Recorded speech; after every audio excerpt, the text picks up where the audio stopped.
बिस्मिल्लाहिर्रहमानिर्रहीम अल्लाहुम्मा सल्लि अला मुहम्मद व अला आलि मुहम्मद कमा सल्लैता अला इब्राहीम व अला आलि इब्राहीम इन्नका हमीदुम मजीद अल्लाहुम्मा बारिक अला मुहम्मद व अला आलि मुहम्मद कमा बारिकता अला इब्राहीम व अला आलि इब्राहीम इन्नका हमीदुम मजीद रब्बि यस्सिर व ला तुअस्सिर व तम्मिम बिल खैर रब्बिरहम्हुमा कमा रब्बयानी सगीरा। तमाम सुनने वालों को और देखने वालों को मेरी तरफ से अस्सलाम वालेकुम। हमने पिछले लेक्चर में नॉर्थ अमेरिका को कवर करने की कोशिश की थी। तो नॉर्थ अमेरिका के दो इम्पोर्टेंट कंट्रीज़ हैं, कनाडा और अमेरिका। तो ये पीपीएससी का जो पेपर सेटर है वो इन दोनों कंट्रीज़ को मुख्तलिफ डायमेंशन से, मुख्तलिफ एंगल से हिट करता है। तो पर्टिकुलरली कंपटीशन के स्टूडेंट के लिए, इंटरव्यू की तैयारी के लिए तो अमेरिका बिलखसूस है। अमेरिका ऐसा कंट्री है जिसके हर एंगल से हमें देखना ज़रूरी है कि ये क्या है अमेरिका, इसके सराउंडिंग्स में क्या है, यहाँ का पॉलिटिकल स्ट्रक्चर किस तरह का है, यहाँ पे किस तरह का फॉर्म ऑफ गवर्नमेंट है, इनके फिजिकल और ज्योग्राफिकल फीचर्स क्या क्या हैं, कौन कौन से रिवर्स बहते हैं, क्या इसमें कोई माउंटेन रेंजेस भी हैं, कितनी स्टेट्स हैं, पॉलिटिकल स्ट्रक्चर क्या है, पार्लियामेंट्री फॉर्म ऑफ गवर्नमेंट है या प्रेसिडेंशियल फॉर्म ऑफ गवर्नमेंट है, ये सारी चीज़ें, किस तरह का कॉन्स्टिट्यूशन है, कब कॉन्स्टिट्यूशन बना, कहाँ से आज़ादी हासिल की, और जब आज़ादी हासिल की तो कौन कौन से की पर्सन्स थे, उसके अलावा डिक्लेरेशन ऑफ इंडिपेंडेंस कब साइन हुआ, किस शहर में साइन हुआ, ये सारी चीज़ें इन डिटेल वहाँ से लेकर 2024 तक हम आपके साथ डिस्कस करेंगे। अमेरिका के हवाले से ये एक पर्टिकुलर किस्म का वीलॉग होगा, लेक्चर होगा। आपने इन डिटेल हर पॉइंट को नोट करना है। मैंने कुछ चीज़ें व्हाइट बोर्ड पे भी लिखी हैं, लेकिन इसके बाद चीज़ें आगे भी चलेंगी। तो हम बाज़ाब्ता तौर पर शुरू करते हैं। सबसे पहले यूएसए लिखिए, यूनाइटेड स्टेट्स ऑफ अमेरिका। ये 4 जुलाई 1776 इसका इंडिपेंडेंस है। 4 जुलाई 1776 नोट कर लें, 4 जुलाई 1776। तो ऑब्जेक्टिव पास्ट पेपर में ये आता है कि ये 4 जुलाई 1776 को जो इनका डिक्लेरेशन ऑफ इंडिपेंडेंस लिखा गया, ये किस शहर में लिखा गया? ये शहर है फिलाडेल्फिया। फिलाडेल्फिया,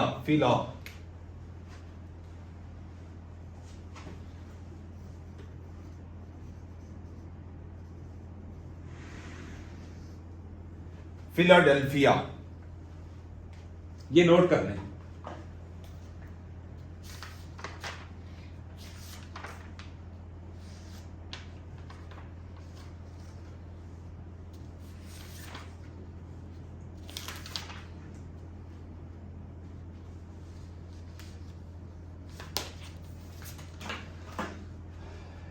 ये 1776 से मैं बात शुरू कर रहा हूं, 4 जुलाई 1776। उस टाइम सबसे पहले इनका जो पहला प्रेसिडेंट है वो है जॉर्ज बुश। जॉर्ज बुश, इसे अमेरिकन फाउंडिंग फादर भी कहते हैं, जॉर्ज बुश को। ये पहला प्रेसिडेंट भी है अमेरिका का। इसका ड्यूरेशन है 1789 से 1797 तक। 1789 से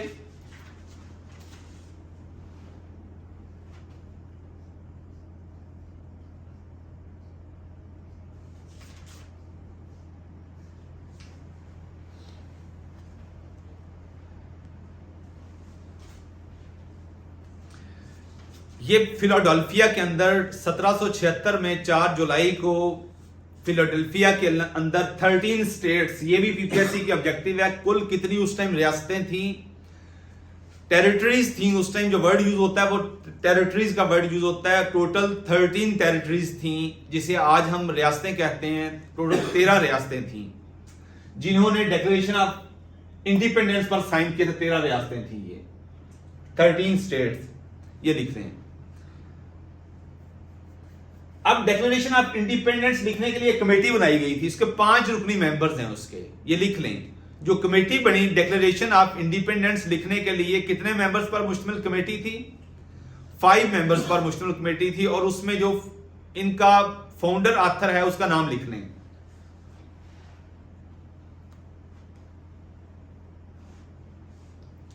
थॉमस जेफरसन। थॉमस जेफरसन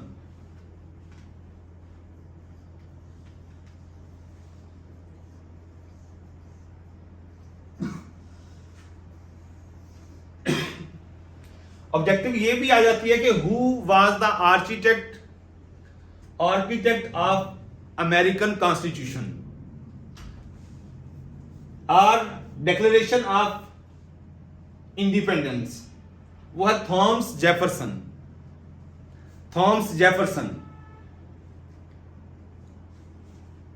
ये अमेरिका का तीसरा सदर था। क्या है? पहला प्रेसिडेंट वो था। जी जी, वो मैंने बता दिया, जॉर्ज वाशिंगटन। नहीं, वाशिंगटन बताया है। जॉर्ज बुश क्यों? बुश लिखवाया, सॉरी वाशिंगटन लिखो।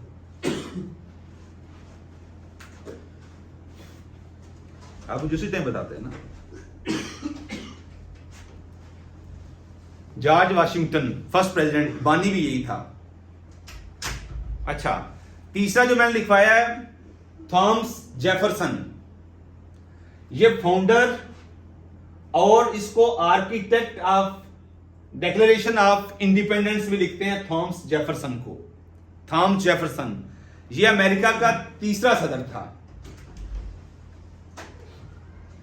प्राइमरी ऑथर भी यही था। अमेरिकन डिक्लेरेशन ऑफ इंडिपेंडेंस का जो प्राइमरी ऑथर था वो भी थॉमस जेफरसन था, और ये थर्ड प्रेसिडेंट था अमेरिका का। इसका ड्यूरेशन लिख लें,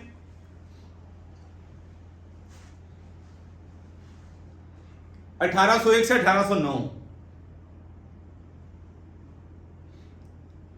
1801 से 1809। और इसके हवाले से ये बहुत इंपॉर्टेंट ऑब्जेक्टिव मैं आपसे शेयर करने लगा हूं। ये अमेरिका का पहला सेक्रेटरी ऑफ स्टेट भी था, जिसे अमेरिका का वजीर खारजा कहते हैं, सेक्रेटरी ऑफ स्टेट। अमेरिका का पहला सेक्रेटरी ऑफ स्टेट भी थॉमस जेफरसन ही था।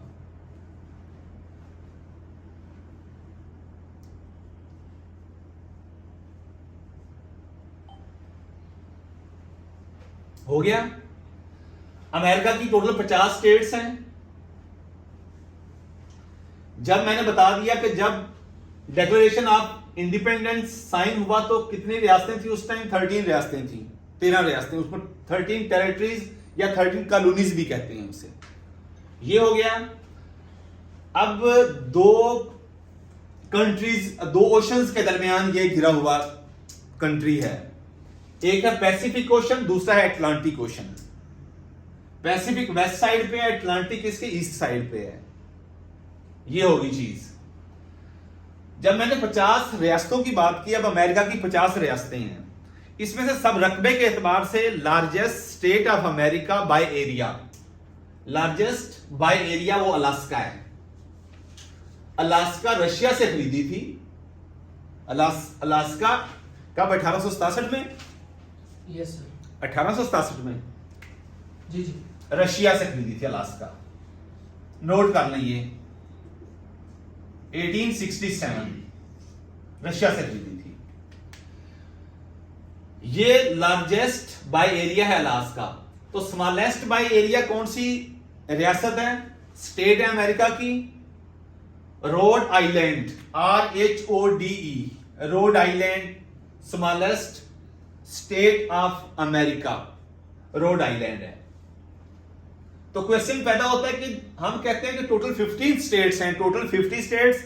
लार्जेस्ट बाय एरिया हमने अलास्का कह दी। अलास्का रशिया से खरीदी थी 1867 में अमेरिकन। तो स्मॉलेस्ट हमने कौन सी बताई? Rhode Island. तो रिसेंट सबसे आखिरी जो रियासत है, स्टेट है अमेरिका की, जिसने अमेरिका के साथ इत्तेहाद किया, वो कौन सी है? हवाई। 1959 में, 1959 में, और ये पैसिफिक ओशन में है। सबसे रिसेंट स्टेट ऑफ यूएसए जिसने यूएसए के साथ इत्तेहाद किया है, कौन सी है? हवाई। और ये पैसिफिक ओशन के अंदर है, पैसिफिक ओशन के अंदर है। और एक और इंपॉर्टेंट ऑब्जेक्टिव कि पर्ल हार्बर जो सी पोर्ट है अमेरिका की, वो इसी हवाई स्टेट के अंदर है, पर्ल हार्बर। और ये पर्ल हार्बर वो सी पोर्ट है जहां पे जापान ने बमबारी की थी वर्ल्ड वार सेकंड में, जिसके जवाब में फिजिकली इंटरवीन किया अमेरिका ने जंग अजीम दोम में, वर्ल्ड वार सेकंड में। तो जिसके जवाब में फिर उसने अमेरिका ने 9 अगस्त और 6 अगस्त 1945 को हिरोशिमा और नागासाकी पर 2 बम गिराए थे। अब 2 बम कौन किसके नाम भी मैंने आपको पढ़ाए हुए हैं। जो 6 अगस्त 1945 को गिराया बम हिरोशिमा पर, उसका क्या नाम था नजीर खान? Little boy. और 9 अगस्त 1945 को जो बम गिराया गया उसका नाम क्या था? Fat man. ये याद रखिएगा। सो ये रेलिवेंट ये क्या चीज हुई कि पर्ल हार्बर ही वो स्टेट है हवाई के अंदर, वो पर्ल हार्बर सी पोर्ट है किसके अंदर, कौन सी स्टेट के अंदर? हवाई स्टेट के अंदर, हवाई स्टेट के अंदर। इसका कैपिटल होनोलुलु, इसका कैपिटल है होनोलुलु, इसका कैपिटल है। ये हो गया, लार्जेस्ट होगी, स्मॉलेस्ट होगी। 4 जुलाई 1776 को इसने इंडिपेंडेंस हासिल की, कहां से? यूके से हासिल की। और जिस ट्रीटी के जरिए इंडिपेंडेंस हासिल की उसे हम ट्रीटी ऑफ पेरिस भी कहते हैं, ट्रीटी ऑफ पेरिस भी कहते हैं। ये चीजें क्लियर हो गई। अब नेक्स्ट आ जाए, अमेरिका के ऊपर कंट्री है कनाडा। तो इस हवाले से भी इसके 2-4 ऑब्जेक्टिव्स हैं कि अमेरिका और कनाडा के दरमियान जो बाउंड्री लाइन है उसको हम कहते हैं 49th parallel line, 49th parallel line. किसी भी 2 मुल्कों के दरमियान जो बॉर्डर है, लॉन्गेस्ट बॉर्डर, वो भी अमेरिका और कनाडा के दरमियान है। मैंने 2 ऑब्जेक्टिव्स बताई हैं आपको। अमेरिका और कनाडा के दरमियान जो बॉर्डर लाइन है उसे कहते हैं 49th पैरेलल लाइन। और ये जो बॉर्डर है अमेरिका और कनाडा के दरमियान, ये दुनिया के किसी भी 2 मुल्कों के दरमियान सबसे लंबा तरीन जो बॉर्डर है वो अमेरिका और कनाडा का है। ये ऑब्जेक्टिव हो गई। अब अमेरिका और कनाडा इस बॉर्डर पे ये भी ऑब्जेक्टिव आ जाती है कि टोटल कितनी स्टेट्स हैं अमेरिका की, इसको जो टच करती हैं। बहुत इंपॉर्टेंट ऑब्जेक्टिव है, नोट कर लें। 13 स्टेट्स हैं जो टच करती हैं कनाडा के बॉर्डर को, 13 स्टेट्स हैं। उसमें जो इंपॉर्टेंट है, जो आपको याद रखनी चाहिए, ऑब्जेक्टिव आ सकती है कि क्या इनमें से कौन सी स्टेट अमेरिका की कनाडा के बॉर्डर को टच करती है, वो आपको याद होना चाहिए। ये इंपॉर्टेंट याद रखें। अलास्का, ओहियो, पेंसिल्वानिया, न्यूयॉर्क और वाशिंगटन डीसी तो इनकी है ना कैपिटल टेरिटरी है, कैपिटल सिटी है।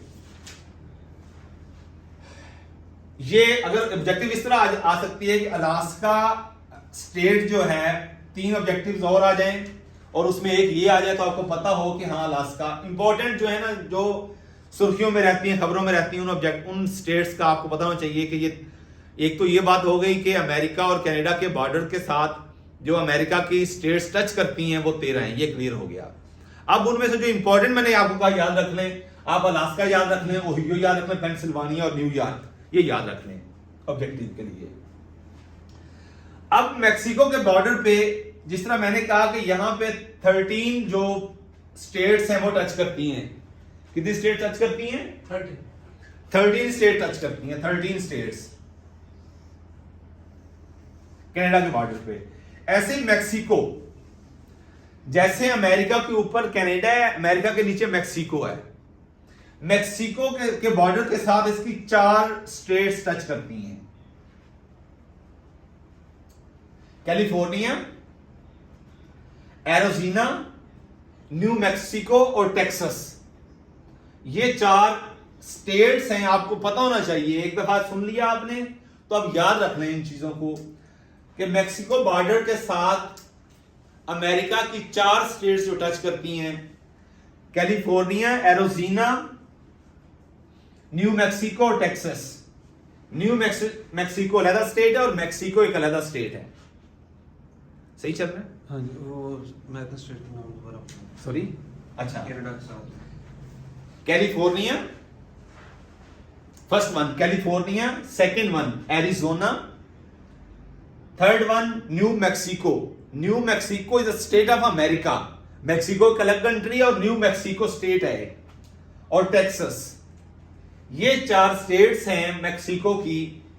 मैक्सिको बॉर्डर के साथ अमेरिका की ये 4 स्टेट टच करती हैं और कनाडा के बॉर्डर के साथ कितनी स्टेट टच करती हैं? 13। उनमें से इंपॉर्टेंट मैंने आपको बताई है, याद रख रहे हैं, अलास्का, ओहियो, पेंसिल्वानिया, न्यूयॉर्क और वाशिंगटन। ये चीजें होगी। अभी हम प्रेसिडेंट्स की तरफ नहीं जा रहे, चलो ये चीज देख रहे हैं, ये बल्कि ये तो एंड पे याद रखते हैं इनको। 2 मेजर रिवर्स हैं अमेरिका के। लार्जेस्ट रिवर है मिसिसिपी, ये गल्फ ऑफ मैक्सिको में गिरता है।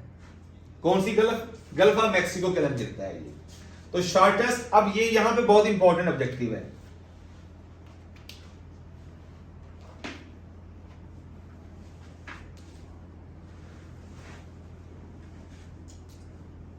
फिलाडेल्फिया,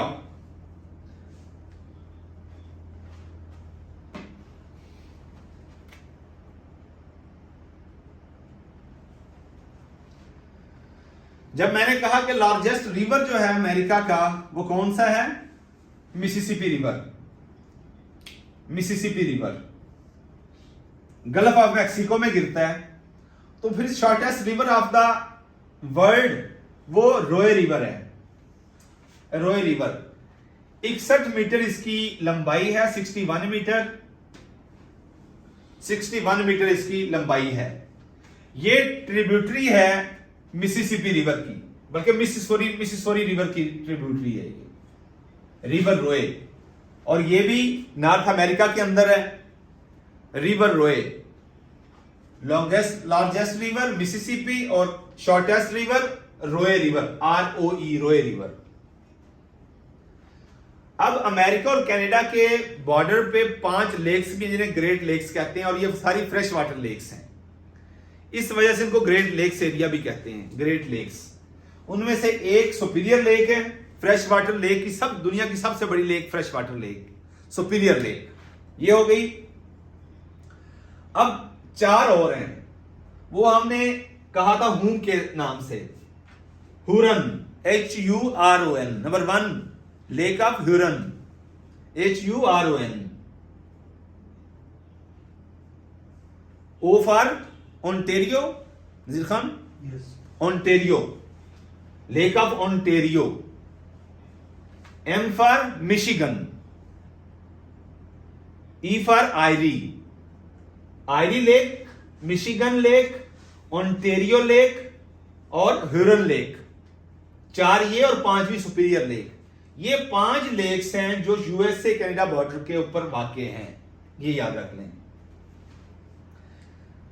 अब हाईएस्ट फॉल भी है एक अमेरिका के अंदर, Yosemite fall, YOSEMIT, Yosemite fall.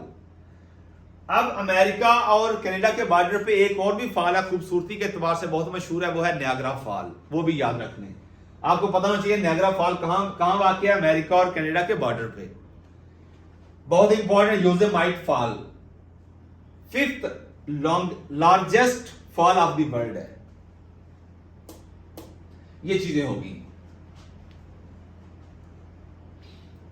अब पॉपुलेशन वाइज अमेरिका की बात करें तो पॉपुलेशन वाइज और एरिया वाइज जो अमेरिका है दुनिया का 3रा बड़ा कंट्री है, पॉपुलेशन के एतबार से भी और एरिया के एतबार से भी। ये याद रखना, आसान है याद रखना ये। अब एक और चीज, इसका बिगेस्ट सिटी कौन सा है? न्यूयॉर्क है। उसके बाद लॉस एंजल्स है। लॉस एंजल्स किस स्टेट के अंदर है? कैलिफोर्निया के अंदर है। सिलिकॉन वैली भी यहां पे है। और हॉलीवुड का जो सेंटर है वो भी लॉस एंजल्स के अंदर ही है, कैलिफोर्निया रियासत के अंदर ही है। ये भी याद रख लें। बिगेस्ट सिटी न्यूयॉर्क है, उससे छोटा लॉस एंजल्स है। उसके पॉपुलेशन वाइज सबसे बड़ी रियासत, सबसे बड़ी स्टेट ऑफ अमेरिका की पॉपुलेशन के एतबार से कैलिफोर्निया, उसके बाद टेक्सास, फिर फ्लोरिडा और फिर न्यूयॉर्क। बहुत इंपॉर्टेंट ऑब्जेक्टिव है ये। कोई आपसे पूछ ले कि which is the biggest state of America in terms of population, 1st, 2nd, 3rd, 4th, आपको ये याद होनी चाहिए। सबसे पहले California, number 2 Texas, number 3 Florida और नंबर 4 न्यूयॉर्क, बहुत इंपॉर्टेंट ये चीजें हैं। लॉस एंजल्स का याद रखना है आपने। कैलिफोर्निया के अंदर सबसे ज्यादा नेशनल पार्क्स हैं अमेरिका के, कैलिफोर्निया के अंदर। वैसे अमेरिका के अंदर 63 नेशनल पार्क्स हैं, उसमें से 9 नेशनल पार्क्स जो हैं वो कैलिफोर्निया के अंदर है, इसलिए इसको कैलिफोर्निया को स्टेट ऑफ नेशनल पार्क्स भी कहते हैं, स्टेट ऑफ नेशनल पार्क्स भी कहते हैं। अब और इंपॉर्टेंट ऑब्जेक्टिव याद रख लें।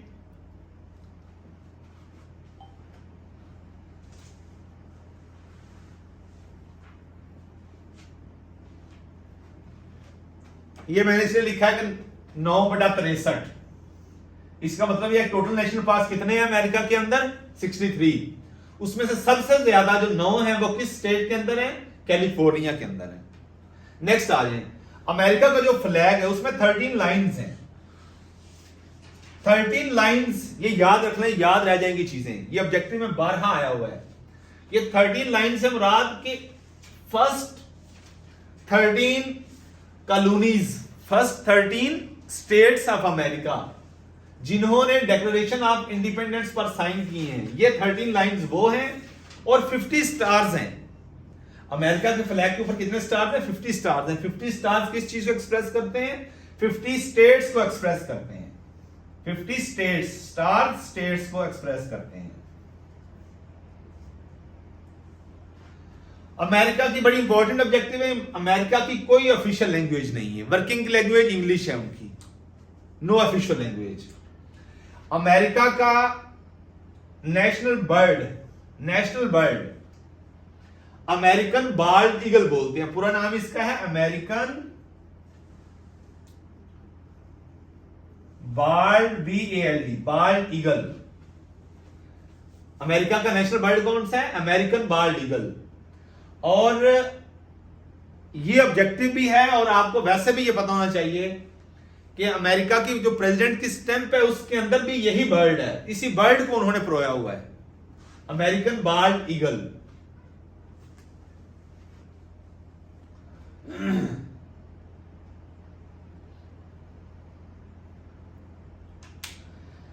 अब ये दो अमेरिका की जो स्टेट्स हैं वो मेन लैंड से हटके हैं, हवावे स्टेट और अलास्का।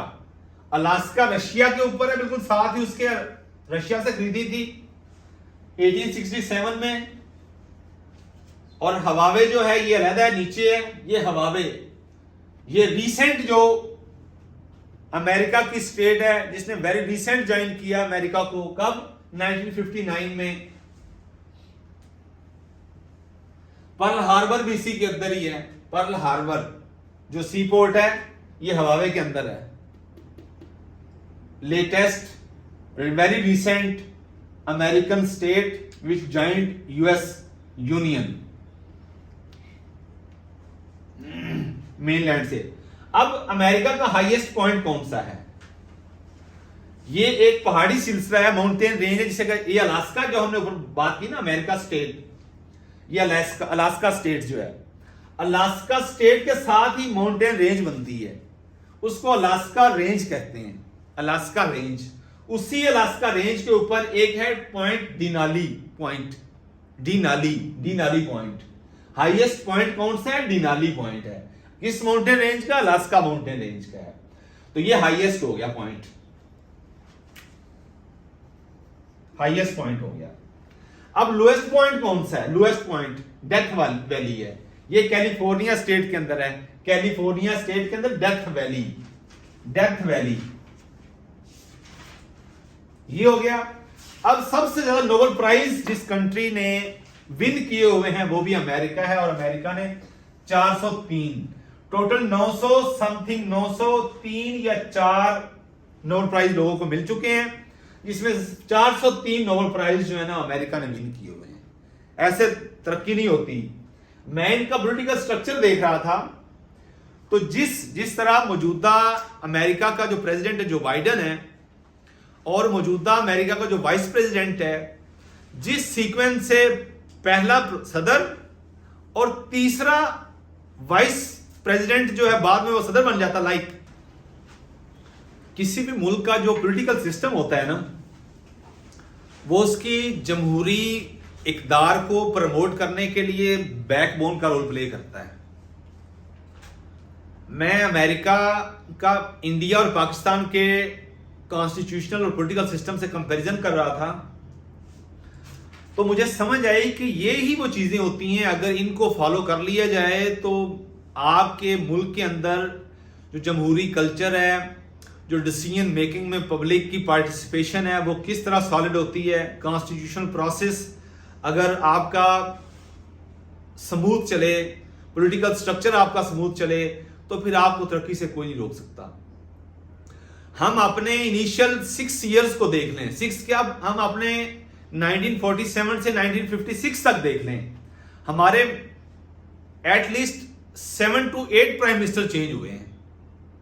जबकि मैं अमेरिका का स्ट्रक्चर देख रहा था, अमेरिका का उस टाइम का जो फर्स्ट उनका प्रेसिडेंट था, उस टाइम ये सीक्वेंस थी कि जो पहला उनका प्रेसिडेंट होता है, उसके पीरियड में जो वाइस प्रेसिडेंट बनता है, जो उनका नायब सदर होता है, वो दूसरा या तीसरा प्रेसिडेंट बन जाता है।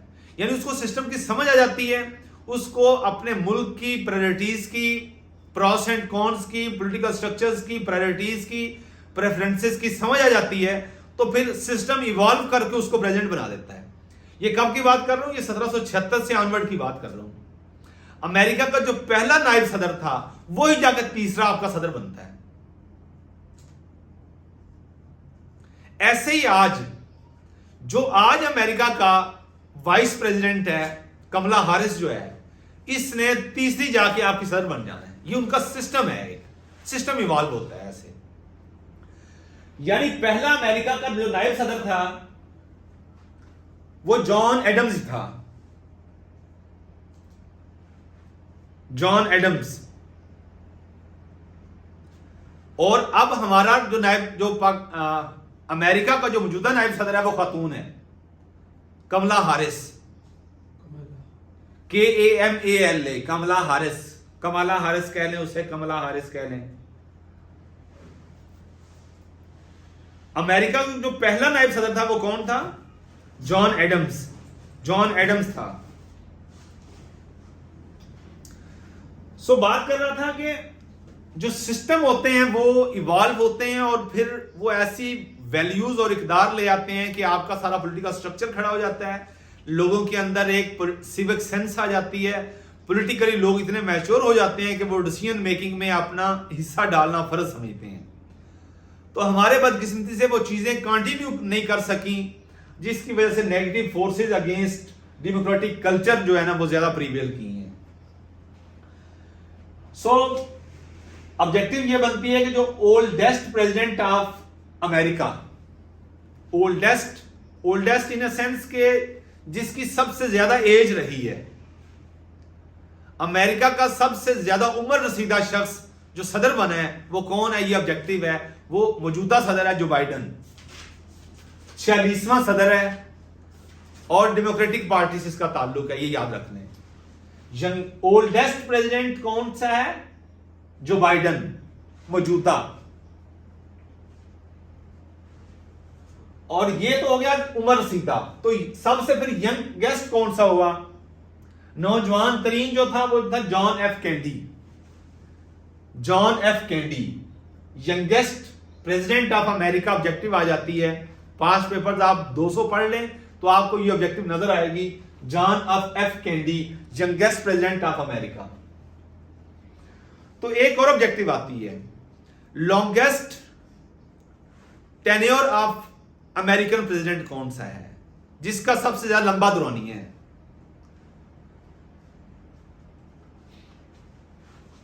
जी नजीर खान जी, रोजवेल्ट। रोजवेल्ट यही वो सदर है जो दूसरी जंग अजीम 2 में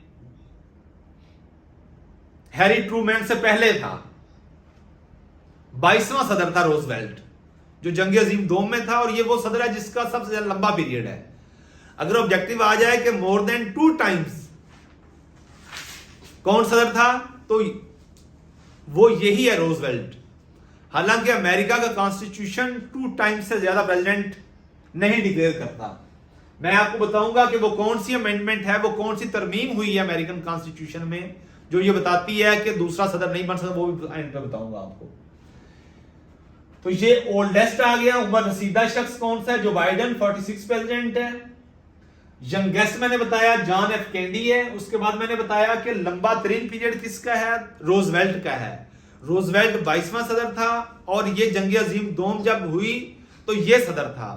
अब 2 बार सदर क्यों नहीं बन सकते, ये बता दो। उनका जो कॉन्स्टिट्यूशन है वो ये कहता है कि तीसरी बार सदर नहीं बन सकता, 2 बार से ज्यादा सदर नहीं। वो मैं आपको अमेंडमेंट बताता हूं, मैंने वो अमेंडमेंट भी नोट की हुई है। वो कौन सी अमेंडमेंट है जो बताती है?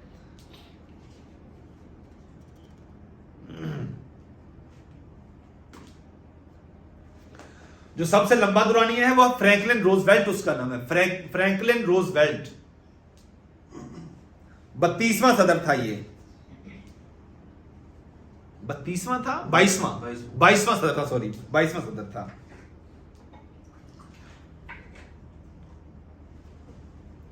उन्नीस 1933 से 1945 तक ये सदर रहा है और इसकी डेथ हुई है। अच्छा, एक और ऑब्जेक्टिव अच्छा मैं आपको वो बता दूं कि अमेरिका का वो कौन सी तरमीम है जिसके मुताबिक इसका सदर जो है वो दूसरी बार से ज्यादा सदर नहीं बन सकता।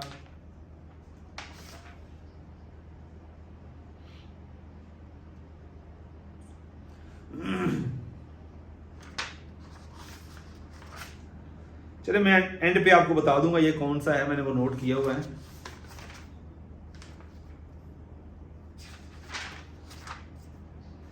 हाँ जी, अमेरिका की 22वीं तरमीम है, नोट कर लें ये।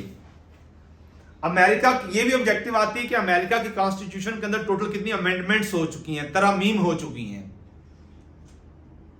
अमेरिका की कॉन्स्टिट्यूशन के अंदर टोटल 27 तरमीम हो चुकी हैं। ये ऑब्जेक्टिव मैंने भी एक पेपर दिया था, उसके अंदर ये आई थी कि अमेरिकन कॉन्स्टिट्यूशन के अंदर टोटल कितनी अमेंडमेंट्स हो चुकी हैं? 27। और एक शख्स अमेरिका का 2 बार से ज्यादा सदर, तीसरी बार सदर नहीं बन सकता। ये कौन सी तरमीम में ये पाबंदी लग गई? ये 22वीं तरमीम में ये पाबंदी लगी थी। और जिस तरह मैंने कहा कि अमेरिका के कॉन्स्टिट्यूशन के अंदर, आइन के अंदर कितनी तरमीम हो चुकी हैं? 27 तरमीम हो चुकी हैं। 27वीं तरमीम कब हुई थी? 1992 में आखिरी बार हुई थी और अब 2024 है। हम हर रोज तरमीम करते हैं अपने कॉन्स्टिट्यूशन में, अपनी मर्जी की कोई चीज लेके आनी है। जो पॉलिटिकल पार्टी इक़्तिदार में आई है उसने देखा कि हमारे हालात के मुताबिक ये चीज बनती है तो उसको बना लेते हैं। वो कौमें ऐसे तरक्की नहीं करती। कंसिस्टेंसी कौमों की तारीफ में बड़ी अहम होती है।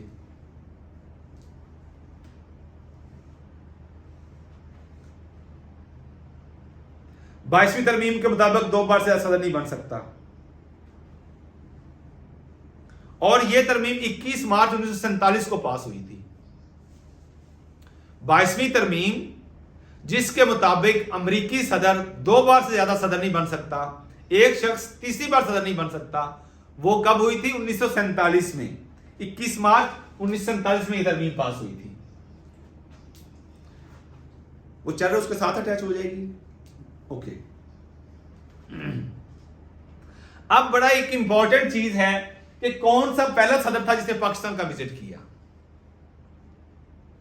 कौन सा सदर था जिसने पाकिस्तान का विजिट किया? सबसे पहला सदर वो आइजनहावर था, अमेरिकन प्रेसिडेंट आइजनहावर। इसका ड्यूरेशन है 1953 से 1961 तक। दूसरा कौन सा सदर था जिसने पाकिस्तान का विजिट किया? वो जॉनसन था, जॉनसन। 1963 से 1969 तक इसका पीरियड था, जॉनसन।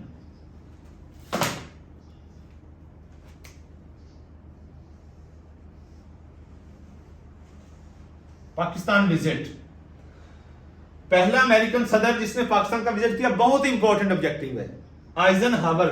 उसका टाइम पीरियड 1953 से 1961।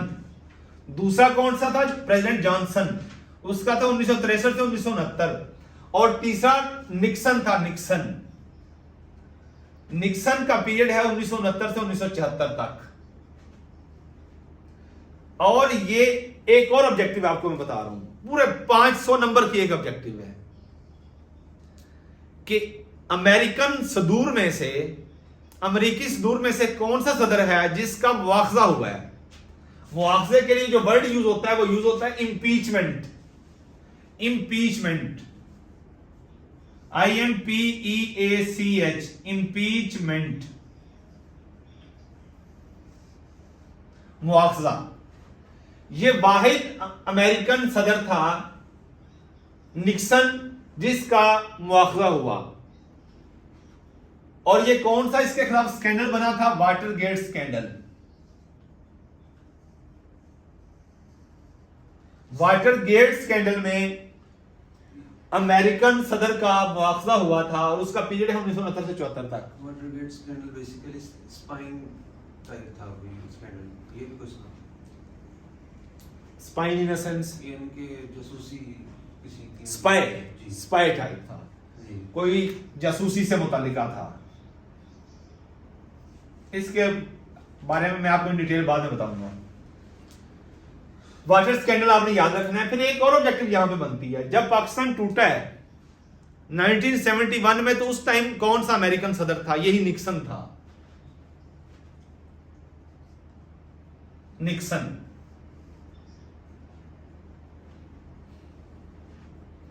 और ये वाहिद निक्सन प्रेसिडेंट है अमेरिका का जिसने रिजाइन दिया है, अपने ऑफिस से रिजाइन दिया है। निक्सन 1969 से 1974 इसका पीरियड है। 1974 में इसने रिजाइन दे दिया था। 1974 ये ऑब्जेक्टिव हो गई। और देख लें, अमेरिका के सुप्रीम कोर्ट के जजेस की तादाद 9 है। इंपॉर्टेंट ऑब्जेक्टिव यह है कि जिस तरह हमारे सुप्रीम कोर्ट के जजेस की उम्र की जो हद है, लिमिट है, वो है 62 इयर्स और हाई कोर्ट के जजेस की 65 इयर्स। अमेरिका के सदर की कोई एज लिमिट नहीं है, रिटायरिंग एज नहीं है। ये ताहयात होते हैं, ये बड़ी इंपॉर्टेंट लाइफ टाइम होते हैं। ये इनका अरसा तैनाती लाइफ टाइम होता है। और इनकी जजेस की तादाद कितनी है? 9। हमारे जजेस की तादाद कितनी है? 17। सर पाकिस्तान में सुप्रीम कोर्ट 62 या जी 65? 65 हाई कोर्ट की है 65। ये मैंने 65 और 62 से याद रखा हुआ है। चेक कर लेंगे इसको मजीद अगर इसमें कोई उलझन हुई। अच्छा, एक और बड़ी इंपॉर्टेंट ऑब्जेक्टिव आती है। जिस तरह ये सारे मैंने नाम बताए हैं इंपॉर्टेंट, इस तरह इब्राहिम लिंकन भी है एक, उसकी भी वो 16वां सदर था अमेरिका का। 2 एंगल से वो पूछता है इब्राहिम लिंकन को। सबसे पहले कि वो कौन सा प्रेसिडेंट था? वो 16वां सदर था अमेरिका का। उसके दौर में एक बहुत बड़ा काम हुआ था जो अमेरिकन हिस्ट्री में बहुत इंपॉर्टेंट वो फिगर है। वो ये है कि उसने गुलामी के कानून का खात्मा किया था। उसने स्लेवरी को बैन कर दिया। ये बहुत इंपॉर्टेंट, मैंने ये ऑब्जेक्टिव खुद अटेम्प्ट की हुई है। स्लेवरी को इसने इब्राहिम लिंकन ने बैन किया था अमेरिका के अंदर। और इब्राहिम लिंकन का जो पीरियड है 16वां सदर था 1861 से 1865 तक। 1861 से सगलैन जी जी सर। 18 लिखा हुआ है। जी जी मेरे पास है। 1861 से 1865 तक इसका ड्यूरेशन है। अब एक और इंपॉर्टेंट ऑब्जेक्टिव,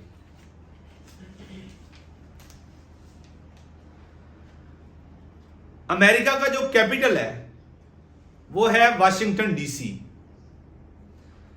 तो सवाल पैदा होता है कि इससे पहले भी कोई कैपिटल था? जिस तरह हमारा पहले, अब इस्लामाबाद, इससे पहले कराची था।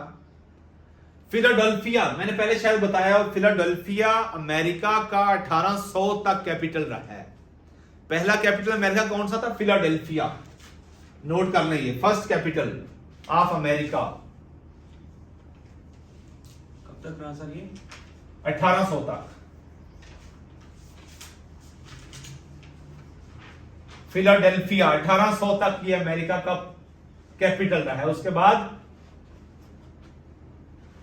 वाशिंगटन डीसी, और डीसी फॉर, ये भी ऑब्जेक्टिव आ जाती है, DC for District of Columbia, ये भूलना नहीं है। अमेरिका ने बरतानिया से आजादी हासिल की थी, ये मैंने आपको बता दिया था। तो अमेरिकन रेवोल्यूशनरी वार कब से कब तक रही है? ये भी ऑब्जेक्टिव का क्वेश्चन है। अमेरिकन रेवोल्यूशनरी वार 1775 से 1783 तक रही है।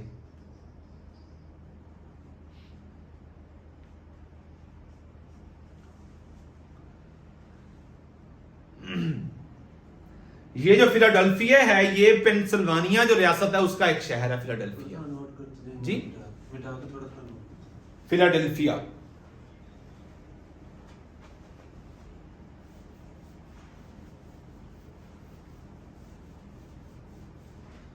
बड़ी काम की चीजें थी यार ये। पेंसिल्वानिया,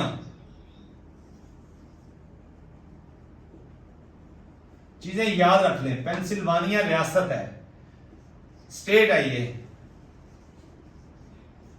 जिसका एक सिटी है फिलाडेल्फिया।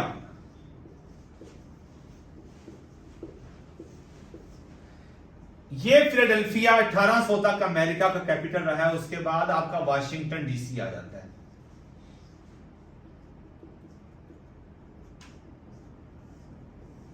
वाशिंगटन डीसी आ जाता है, फिलाडेल्फिया 1800 तक रहता है। अब मैंने आपको बताया था कि अमेरिकन जो डिक्लेरेशन ऑफ इंडिपेंडेंस है इसको बनाने के लिए एक कमेटी बनी जिसके मेंबर्स कितने थे? 5 मेंबर्स, 5 रुकनी कमेटी बनी थी।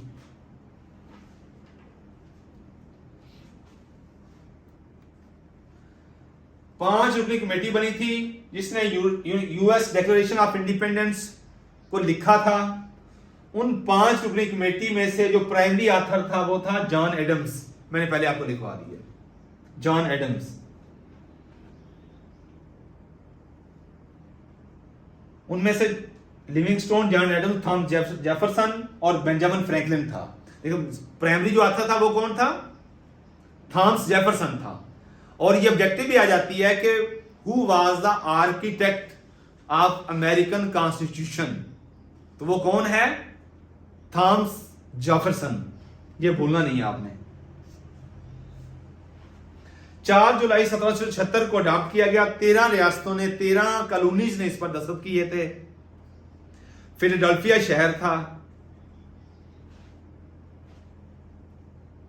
और एक लिबर्टी बेल भी है।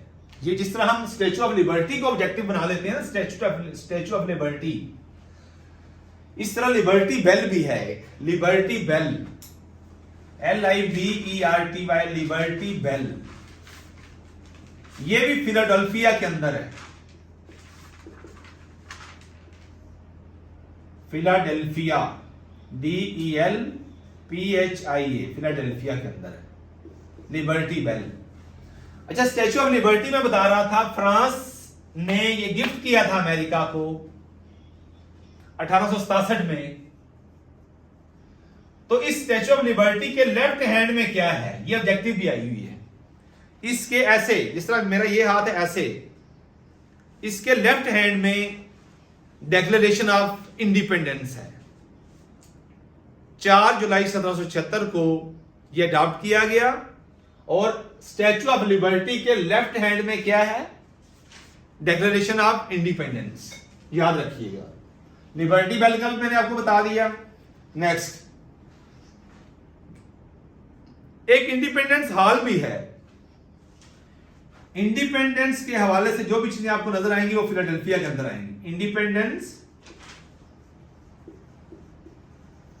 हॉल, ये किस शहर में है? ये भी फिलाडेल्फिया के अंदर है, इंडिपेंडेंस हॉल।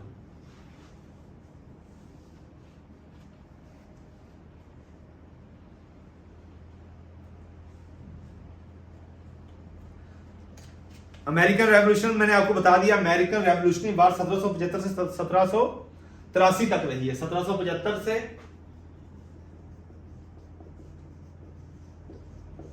अमेरिकन रेवोल्यूशनरी वार, ये पीरियड है उसका। और फ्रेंच रेवोल्यूशन कब आया था? 1789 में। फ्रेंच रेवोल्यूशन भूलना नहीं, ये भी आ जाती है ऑब्जेक्टिव।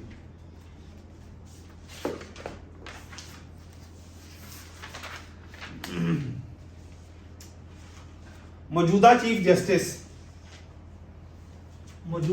जस्टिस अमेरिका का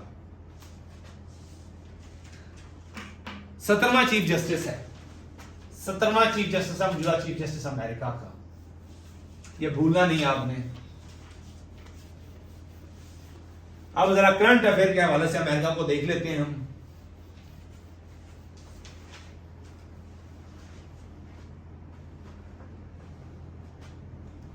जॉन रॉबर्ट्स,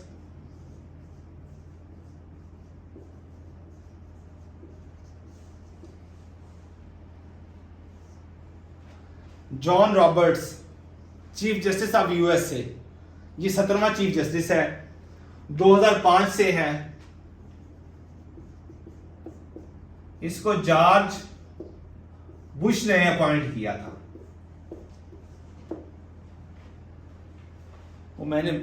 वो जॉर्ज वाशिंगटन था ना, तो मैंने बुश बोल दिया था। यस सही, जॉर्ज वाशिंगटन। और ये 2005 में ये 17वां चीफ जस्टिस ऑफ अमेरिका है। ये देख लें, इसकी टेन्योर चेक कर लें। किसी ने इसको नहीं हटाया, इसके खिलाफ कोई रेजोल्यूशन नहीं आई, कोई रेफरेंस नहीं आया। आप ये देखें 2005 से है, और ये कब तक रहेगा? टिल डेथ, ताहयात होता है अमेरिका का जो चीफ जस्टिस है, जो अमेरिका की सुप्रीम कोर्ट का जज होता है, वो कब तक होता है? ताहयात होता है। 2005 से है, 17वां है ये।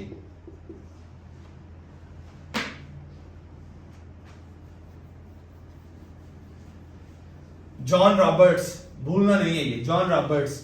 एमसीक्यूज आएंगे आपको, आपने एक दो दफा पढ़ा हुआ तो इंशाल्लाह आपको वो क्लिक कर देगा अगर आप दूसरी पढ़ते रहे तो। जॉर्ज बुश 43वां सदर था। जॉर्ज बुश जो था, जॉर्ज बुश 43वां सदर था, और ये रिपब्लिकन पार्टी से था। रिपब्लिकन पार्टी से था। अमेरिका के अंदर दो पॉलिटिकल पार्टीज हैं। हमारे तो यहां खिचड़ी बनी हुई है ना। अमेरिका के अंदर सिर्फ दो पॉलिटिकल पार्टी है, रिपब्लिकन और दूसरी डेमोक्रेटिक। मौजूदा जो सदर है जो बाइडेन 46वां सदर है, वो उसकी पॉलिटिकल पार्टी कौन सी है? या व्यक्ति आ जाती है, उसकी डेमोक्रेटिक पार्टी है। जॉर्ज बुश जिसने मौजूदा चीफ जस्टिस को अपॉइंट किया था, वो 43वां सदर था और रिपब्लिकन पार्टी से था। 2005 में इसने किया था।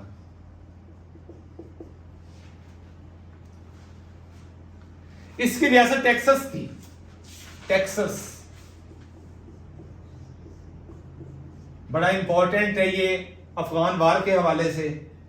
इसका टेन्योर बड़ा सुर्खियों में रहा है, इसलिए याद रखना है ये आपने। 43वां सदर था और टेक्सास इसकी स्टेट थी।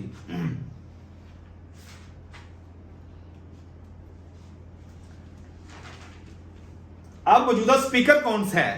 House of representative. अमेरिका की जो पार्लियामेंट है उसका नाम कांग्रेस है। अमेरिकन पार्लियामेंट का नाम क्या है? कांग्रेस। जिस तरह मैंने बताया दो पॉलिटिकल पार्टीज हैं, कांग्रेस भी बाई कैमरल है। बाई कैमरल वर्ड यूज करते हैं, by cameral parliament of USA कौन सी है? उसका नाम है कांग्रेस। यह है बाई कैमरल। बाई कैमरल कहते हैं दो ऐवानी मुकन्ना। बाई कैमरल, एक है सेनेट, दूसरी है हाउस ऑफ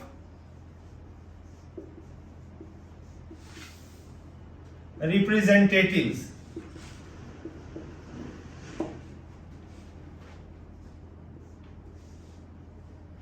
और जो बर्तानिया की हमने पढ़ी थी, ऊपर हाउस ऑफ लॉर्ड्स, नीचे हाउस ऑफ कॉमन्स, ये सेनेट है। जिस तरह हमारी सेनेट ऊपर वाली और नीचे वाली नेशनल असेंबली। सेनेट के मेंबर्स की तादाद कितनी है? 100। और हाउस ऑफ रिप्रेजेंटेटिव की 435। By cameral. इसका स्पीकर होता है, जिस तरह हमारा भी स्पीकर है एक। अय्याज सादिक पढ़ा था ना, इनका भी एक स्पीकर है। इनका मौजूदा स्पीकर 56, उसका नंबर है 56, 56वां है, 56 नंबर है उसका। उसका नाम क्या है? Mike Johnson. Mike MIKE, Mike Johnson.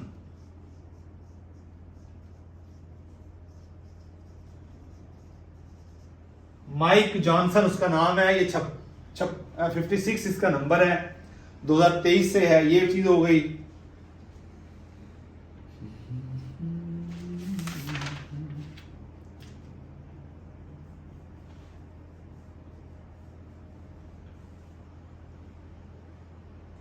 मौजूदा सदर मैंने आपको बता दिया है, जो बाइडेन है। मौजूदा हमारी नायब सदर जो है Kamala KAMALA Haris, HARIS, Kamala Haris America की हिस्ट्री की पहली फीमेल वाइस प्रेसिडेंट है।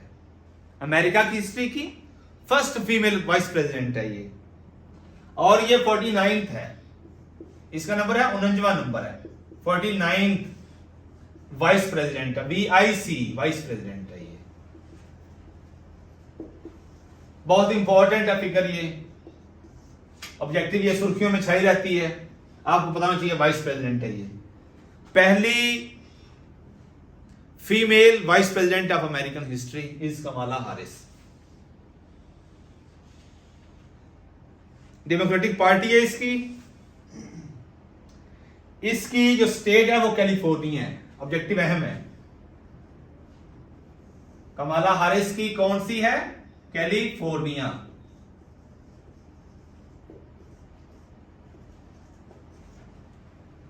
स्टेट है इसकी। अब ये नॉर्थ अमेरिका और साउथ अमेरिका को न्यू वर्ल्ड भी कहते हैं, ये भी याद रख लें। न्यू वर्ल्ड किसे कहते हैं? न्यू कॉन्टिनेंट भी कहते हैं और न्यू वर्ल्ड भी कहते हैं नॉर्थ अमेरिका और साउथ अमेरिका को। अच्छा, कमाला हारिस से पहले कौन थी नायब सदर? ये भी ऑब्जेक्टिव आ जाती है। इससे पहले कौन थी? वो थी Mike Pence. Mike MIKE, Mike PENIS, Mike Pence vice president इससे पहले थी 48। सर ये बंदा, हाँ जी, माइक पिनेस इससे पहले वाइस प्रेसिडेंट था ये। अच्छा जी, यूएसए को लैंड ऑफ अपॉर्चुनिटी भी कहते हैं। यूएसए को लैंड ऑफ अपॉर्चुनिटी भी कहते हैं। क्या कहते हैं? लैंड ऑफ अपॉर्चुनिटी भी कहते हैं। ट्रीटी ऑफ पेरिस बता दिया। सबसे आखिरी मैंने बता दी हवाई होनोलुलु कैपिटल है उसका, पर्ल हार्बर बता दी। अमेरिका के अंदर 60% वाइट लोग हैं, वाइट 60% वाइट और 15% ब्लैक। 60% वाइट और 15% वाइट है, 60% ब्लैक और 15% वाइट है। ये थी जी अमेरिका की इंपॉर्टेंट चीजें जो मैंने आपसे शेयर कर दी। ब्लैक 60%? हाँ जी, 60% ब्लैक है और वाइट 15% है। ये अमेरिका की इंपॉर्टेंट ऑब्जेक्टिव थी जो मैंने आपसे शेयर कर दी है। इसके बाद आप 5 मिनट की ब्रेक ले लें और उसके बाद कल T20 वर्ल्ड कप का फाइनल हुआ है, तो हम जरा T20 वर्ल्ड कप को देख लें कि ये T20 वर्ल्ड कप क्या है, कब शुरू हुआ और इस कितने मैचेस अब तक हो चुके, कितने वर्ल्ड कप हो चुके हैं, कौन कौन कितनी बार जीत चुका है। ये ऑब्जेक्टिव अभी आपसे शेयर की जाएगी, बड़ी इंपॉर्टेंट ऑब्जेक्टिव है। अस्सलाम वालेकुम। स्टॉप करेंगे।